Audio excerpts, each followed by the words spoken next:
Bonjour tout le monde et bienvenue dans une nouvelle émission. On est sur une fin de série et on va débriefer ensemble Miss Marvel qui s'est terminée la semaine dernière sur Disney+ avec Marceau. Ça va? Bonjour, ça va et toi? Ouais, super.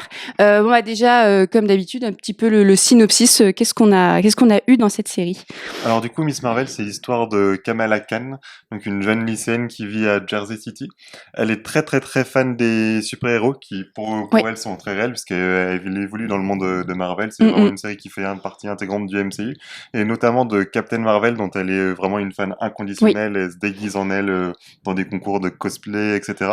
Et du coup, elle est d'origine pakistanaise et musulmane. Et un jour, alors qu'elle va recevoir un paquet qui vient de sa famille, elle trouve un bracelet. Et il se trouve que quand elle le met, elle se met à développer des Des pouvoirs. pouvoirs. Ouais.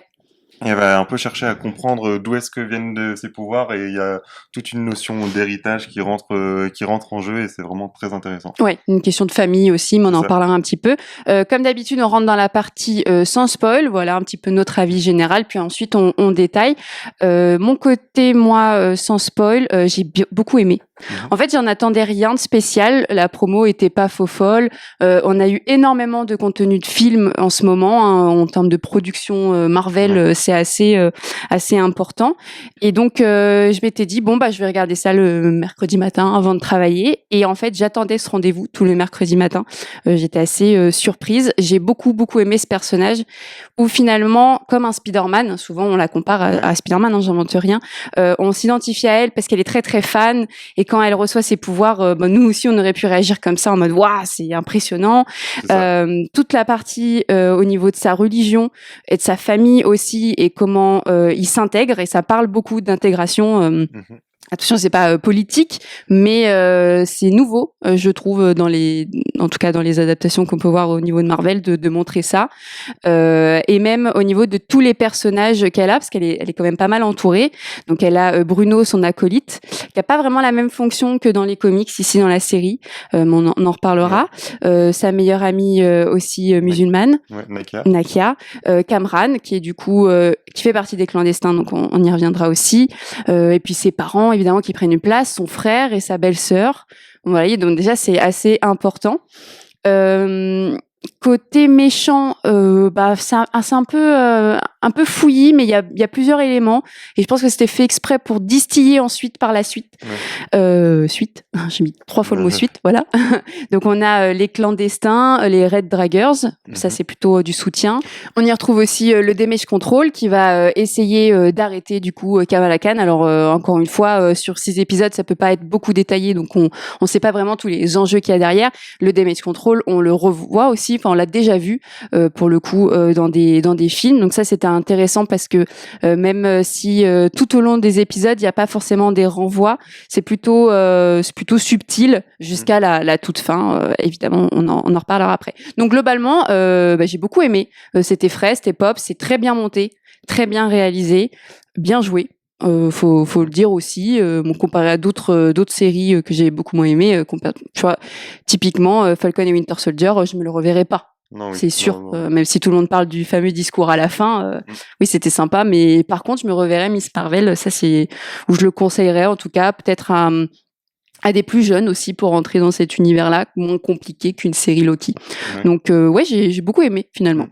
Et toi? Bah pareil, j'ai vraiment beaucoup aimé. C'est pas la série Marvel que j'attendais le plus par rapport à la série Moon Knight par exemple, Oui. mais parce que j'aime beaucoup plus le perso et ça promettait beaucoup plus de choses.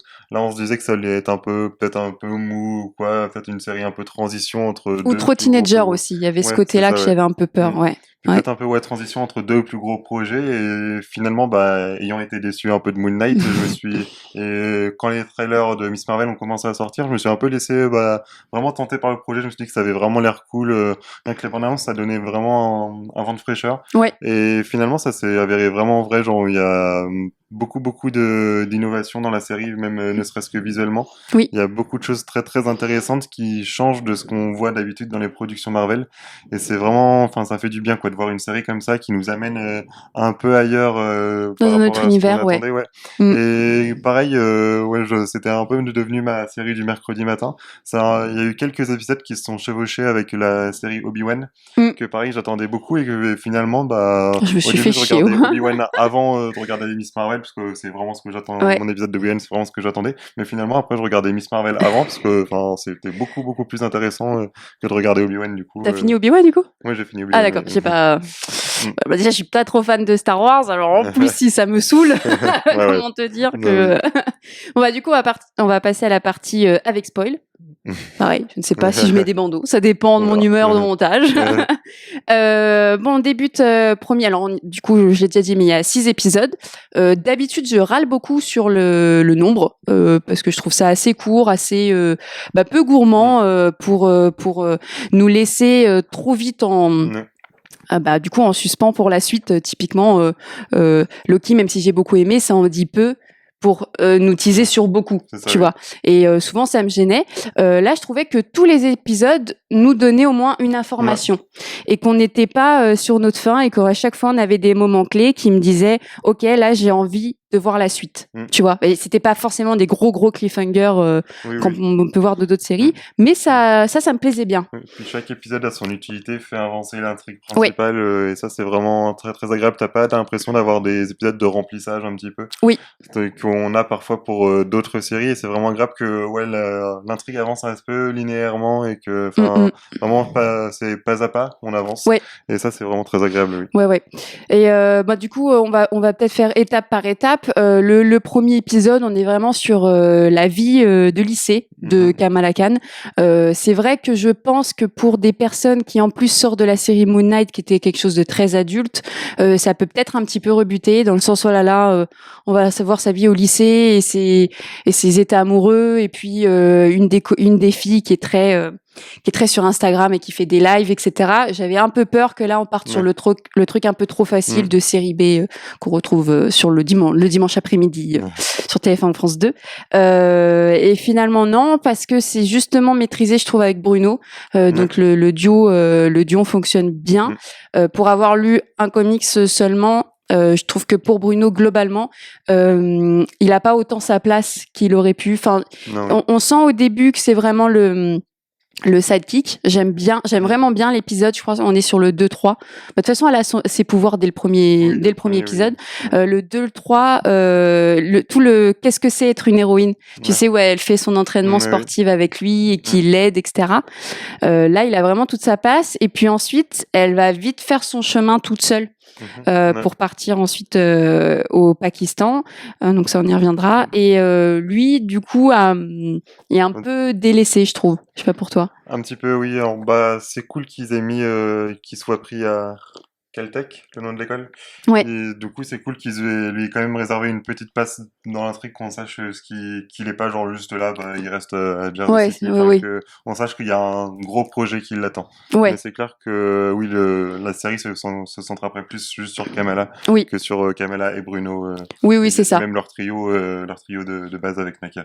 Oui, c'est sûr qu'après le groupe en fait s'étend parce qu'au finalement on va avoir un autre garçon aussi qui va rentrer dans le groupe et c'est là où j'ai été un petit peu déçue, c'est l'arrivée des clandestins où j'ai trouvé que c'était le moins pertinent, enfin en tout cas qu'ils m'ont pas fait peur.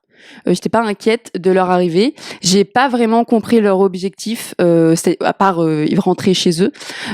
Donc ça, les clandestins, je sais pas si toi t'as lu, mais ça existe dans les comics. J'avoue que je crois qu'ils existent. Ils existent, mais bon après là j'ai pas vraiment les infos. Donc si vous les avez, on révisera après, promis. Mais voilà, ces sortes d'êtres qui ne vieillissent pas et qui veulent rentrer dans leur monde, notamment grâce au bracelet, dont un des bracelets qu'a récupéré Kamala de sa famille, car le bracelet appartenait à son arrière grand-mère. Donc c'est là où on a toute la partie héritage, etc., qui est intéressante. Et ce qu'on n'a pas dit aussi, c'est que ses pouvoirs ont vraiment été totalement changés par rapport aux comics. Même leur origine, en fait, dans les comics, du coup, c'est une inhumaine.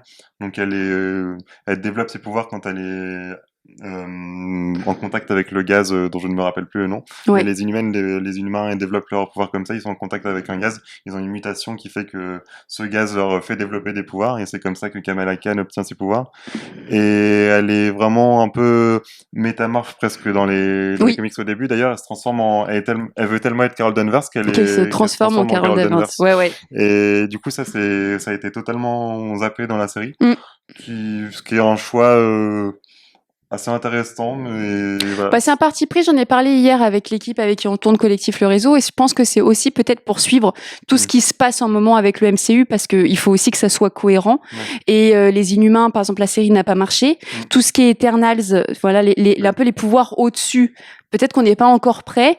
Donc c'est pour ça que finalement, l'histoire du bracelet était peut-être plus simple pour eux de l'introduire.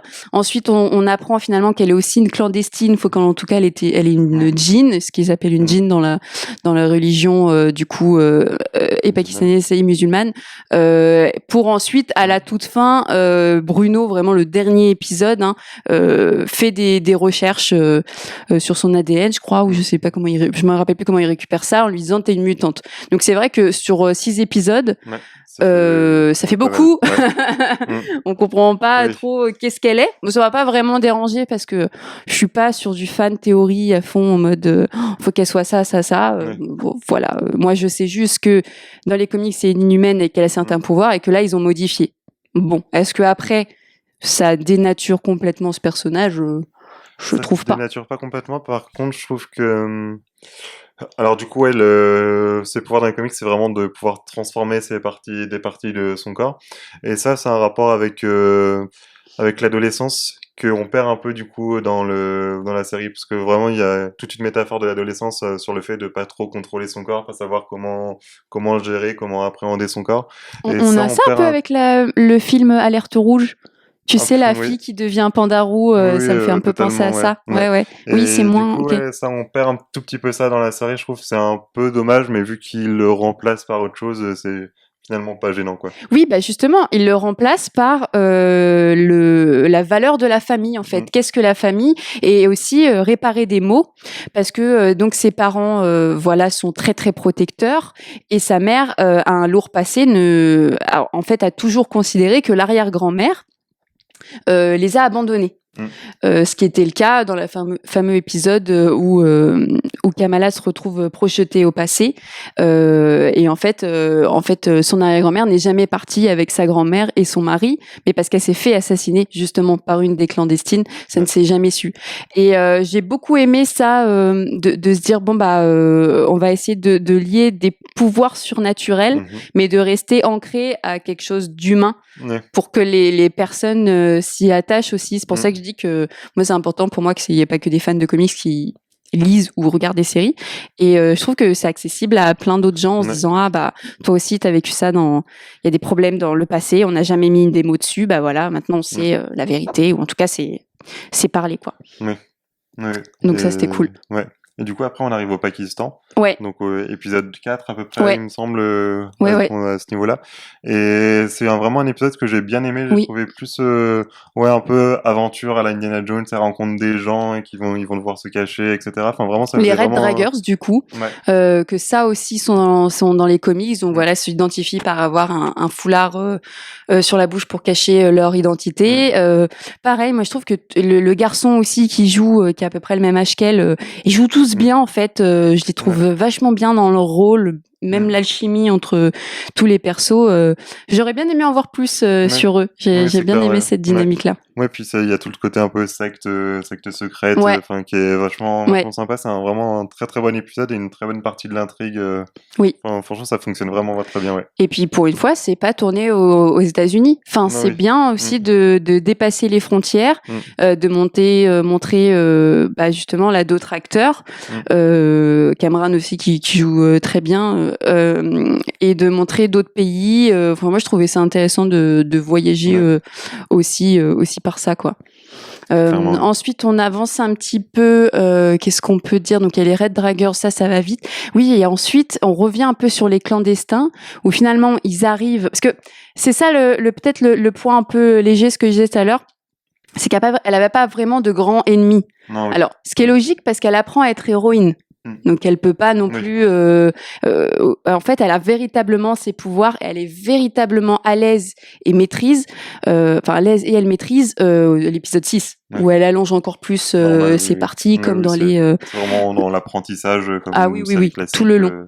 Mais donc du coup, il y a les clandestins qui sont pas vraiment effrayants. Enfin, on en parlait tout à l'heure, mais c'est quand même des adultes qui essayent de courser des enfants. C'est ça, oui. Et en termes de scènes d'action, des fois, t'es là, normalement, ça devrait aller plus vite. Ouais. Et on a le damage control, donc vraiment l'artillerie lourde, quoi. Hein, Ouais, c'est ça. Oui. Et encore une fois, c'est un peu déséquilibré, quoi. Même si l'épisode final à l'école, moi, tout ce qui est épique, en mode plan d'action, moi, j'adore. Je trouvais que ça marchait bien. Mais du coup, les clandestins, elle arrive quand même. La mère de Cameron arrive à ouvrir la porte. Et là, elle sacrifie. Elle se sacrifie. J'étais là, t'es méchante depuis un petit moment. Pourquoi tu fais ça? C'est peut-être le point où j'ai pas. J'ai trouvé que c'était une facilité. C'est ça, ouais, c'est un peu déceptif, ouais. C'est comme d'habitude la rédemption du méchant, et on en a un peu marre de voir cette clé scénaristique, et ce mimique, revenir. Mais surtout qu'elle fait ça pour son fils, qu'elle a abandonné en sortant quand il s'évade du mariage, où ils ont foutu le bordel au mariage de son frère, et tu l'as abandonné, et finalement en fait tu fais ça pour lui. Alors lui après il récupère, du coup Cameron aussi récupère des pouvoirs différenciés, parce que lui il a une couleur jaune au lieu d'avoir une couleur violette. C'est ça. Et lui il les gère pas bien du tout, ses pouvoirs. Il a mal au ventre et tout, c'est compliqué. Et du coup, pour parler de la toute fin, je suis un peu dubitatif sur la prononciation du mot mutant. On sent vraiment que c'est un peu baiting pour faire appel aux X-Men, etc. Mais je vois pas trop l'intérêt de lier le personnage de Kamala à cet univers-là. Ok. Du coup, je suis un peu dubitatif. Enfin, je vois pas pourquoi ce serait une mutante. Ou est-ce que c'est un piège, peut-être qu'ils mettent ça et que finalement il y aura un autre film pour dire qu'elle n'est pas mutante, je sais pas. Est-ce que c'est pour accentuer ou pas des rumeurs, parce qu'on sait qu'ils travaillent sur un rachat, en tout cas de licence avec Sony, pour faire des films mutants. Il y a des acteurs en ce moment qui sont en lice. Le rachat de la Fox, de toute façon, ils ont déjà pas mal de droits. Ils ont pas mal de droits. Ouais, je suis d'accord, mais c'est pas un truc qui fait ah mon Dieu, je sais pas. Et surtout que le prochain film où elle est censée apparaître, c'est The Marvels. Oui. On utilise un peu avec Carol Danvers. Et du coup, ça me laisse un peu dubitatif, qui disent tu es une mutante. Enfin, j'ai vraiment pas compris là où ils voulaient en venir. À quoi ça servirait. Ouais, je suis d'accord. Et justement, du coup, à la toute fin, moi, alors il y a un truc qui ressemble un peu au comics, c'est quand elle est pas bien. Et elle a un sort de tourbillon, et après elle devient Carol Danvers. Ouais. Comme on l'a dit tout à l'heure, dans les comics, elle peut se transformer, mais c'est toujours elle-même. Là, on est d'accord que c'est la vraie Carol Danvers. Enfin, du coup, c'est Captain Marvel. Oui. C'est pas elle qui est dans un autre corps. Non, oui, c'est la vraie Carol Danvers. Mais il y a des gens qui disent peut-être que c'est toujours Kamala, mais je pense que c'est Carol Danvers, parce qu'elle elle regarde bizarrement tous les posters d'elle en disant mais je suis tombée où. Après, à voir comment on nous explique ça. Mais, oui, comment elle est arrivée là, parce que c'est un peu bizarre. Je savais pas que Kamala avait ce pouvoir-là. Moi, j'ai introduit des gens comme ça. Et elle est où, Kamala, du coup?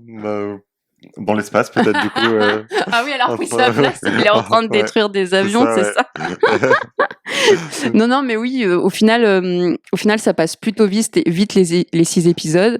Voilà, peut-être ce qui pêche un petit peu, c'est pas un méchant très fort, mais en même temps, quand j'y réfléchis comme ça, comme c'est un peu l'apprentissage d'être une héroïne, et qu'on nous apprend aussi plein de trucs. Enfin, on n'est pas revenu dessus aussi, mais il y a tout ce qui est la partie de la religion. On est vraiment, voilà, on est souvent dans la mosquée, qui est un lieu récurrent où sa meilleure amie Nakia cherche à rentrer dans l'organisation, enfin être une déléguée ou une syndicate, ou je sais plus trop.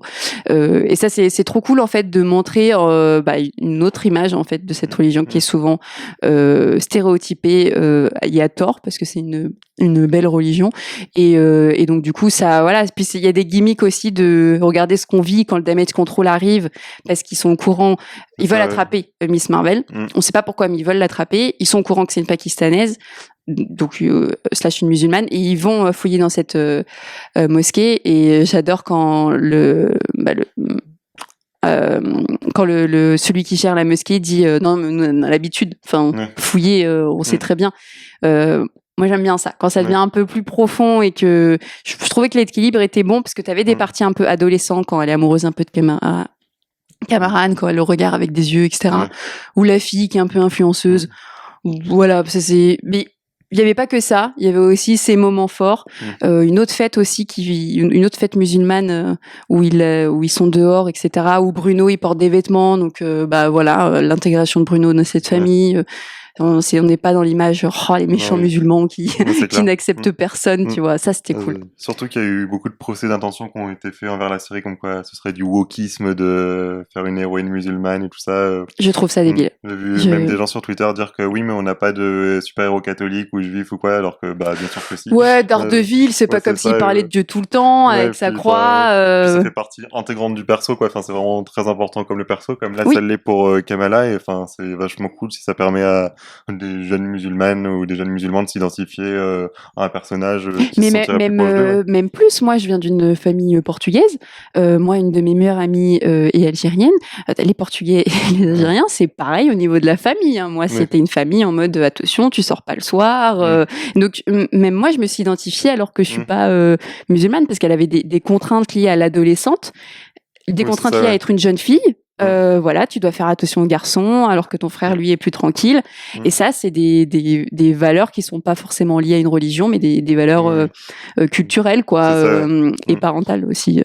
Donc ça, c'était très très cool. Moi, j'ai beaucoup aimé ça. Qu'est-ce que je peux rajouter d'autre? Qu'est-ce qu'on n'a pas dit? Je pense qu'on a fait le tour. Hein. Finalement, ça va assez vite. Voilà, on a cet aspect lycée, cet aspect religion. Voilà, ce truc avec Damage Control, on aimerait bien en savoir plus. Peut-être finir avec le costume, l'évolution du costume. Ouais, parce que je trouvais ça cool que on l'ait pas tout de suite. J'avais hâte et finalement voilà, ils mettent aussi un peu de temps à nous offrir son costume officiel et assez symbolique que c'est sa maman qui lui offre parce que du coup sa mère est devenue sympa à partir du moment où elle sait que Kamala a des pouvoirs. Bon, elle est devenue très vite sympa. Oui, ça rentre dans la catégorie film d'adolescence. Oui, voilà, il y a sur l'acceptation de la relation avec les parents. Ouais. Mais c'est elle qui du coup lui offre son costume officiel que je trouve proche du comics, bien fait, qui va bien à l'actrice. Voilà, l'actrice super fraîche. Enfin, franchement, j'ai beaucoup aimé. Un petit mot de la fin, peut-être. Du coup c'est sans doute pas la plus grande série de tous les temps, c'est pas le projet le plus épique de Marvel, mais par contre ça marche vraiment très très bien, c'est un vent de fraîcheur dans cet univers Marvel qui parfois tourne un peu en rond. Là on nous amène un peu ailleurs, on nous fait visuellement découvrir de nouvelles choses, du coup c'est vraiment, ça a au moins ce mérite là et c'est déjà très bien. Ouais, moi je suis tout à fait d'accord, je te rejoins, de toute façon on est du même avis. Je peux que vous conseiller si vous êtes un petit peu rebuté parce que c'est sûr qu'on passe d'un Moon Knight à Miss Marvel, entre-temps on a eu un Doctor Strange, donc vous dites non, une petite ado c'est chiant. Non, c'est pas chiant parce qu'il y a plein d'éléments et visuels et scénaristiques qui sont intéressants.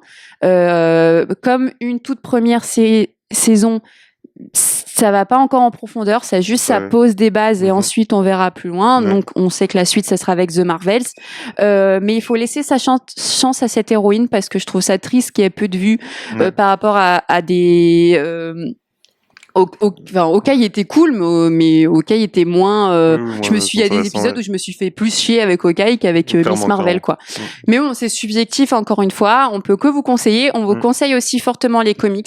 J'ai découvert il y a pas longtemps et j'ai très très hâte d'en relire parce que c'est un peu une Spider-Man fille avec voilà cet aspect religion que j'aime beaucoup.